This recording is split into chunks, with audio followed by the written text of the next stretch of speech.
Igan, ngayong simula na ng Long Undas Weekend, inaasahang bibigat ang daloy ng trapiko sa North Luzon Expressway. Ang ilang papuntang norte, madaling araw pa lang bumiyahe na para iwas traffic. Live mula sa NLEX Balintawak. May unang balita si James Agustin. James?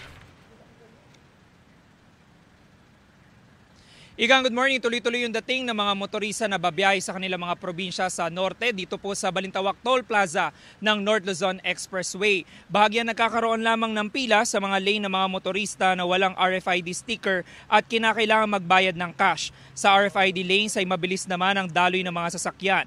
Ang pamunuan ng NLEX inaasahan ng mataas na volume ng mga sasakyan na daraan sa expressway sa maghapon. Nasa 450,000 ang daily average ng mga sasakyan na dumaraan sa NLEX, NLEX Connector at ECTEX kada araw. Ngayong undas inaasahan na tataas ito ng 25,000. Kanina madaling araw may mga kababayan tayong bumiyahe na para daw makaiwas sa traffic. May mga nagpagasolina na rin at nag-check ng hangin ng kanilang mga gulong.